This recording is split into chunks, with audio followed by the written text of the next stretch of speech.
খালি কবরে যাও, মুনকার আর নেকির যখন আসবে চোখগুলো হবে নীল রঙের চোখ, ভয়ঙ্কর। কেমন চোখ ভাই? নীল রঙের ভয়ঙ্কর চোখ। আমি বলি একটা হাদিস, কোন একজন নবী আল্লাহকে বলেছিলেন যে আল্লাহ আমি মারা যাওয়া কোনো মানুষকে দেখতে চাই, সে কেমন আছে। এটা শুনেন ভালো করে হাদিসটা, মারা যাওয়া কোনো মানুষকে আমি দেখতে চাই, সে কেমন আছে। আল্লাহ পাক সেই নবীর আরজি কবুল করলেন, বললেন আচ্ছা ঠিক আছে দেখাচ্ছি। কবরের সামনে গিয়ে দাঁড়ালেন। 1000 বা 2000 বছর আগের কোন ব্যক্তি যে মারা গেছে তাকে কবর থেকে চিন্তা করা, নবী দেখছেন এবং সে ভয় থরথর করে কাঁপছে, এখনো ভয় থরথর করে কাঁপছে। নবীজি আমাদের নবী নন, অন্য কোনো নবী তিনি। সেই নবী বলছেন যে তুমি ভয় কাঁপছো কেন?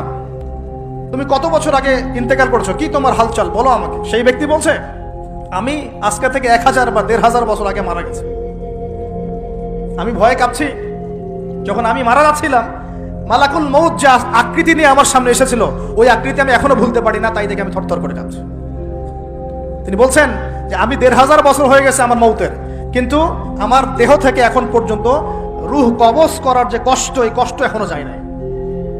আর এই সব দুর্নীতি করে আর অন্যায় করে মানুষের সম্পদ আত্মসাৎ করে অন্যের উপর অত্যাচার করে আমরা ভাবছি যে আমরা কালকে আমাদের মাঠে পার পেয়ে যাবো।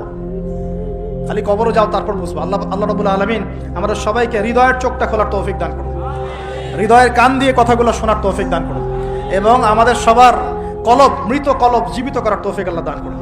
এই মাপে কম যে একটা পাপ যে বললাম সুদ, একটা বলেছি যে জেনা, একটা ব্যভিচার, আমানতের খেয়ানত, হ্যাঁ, তারপরে যার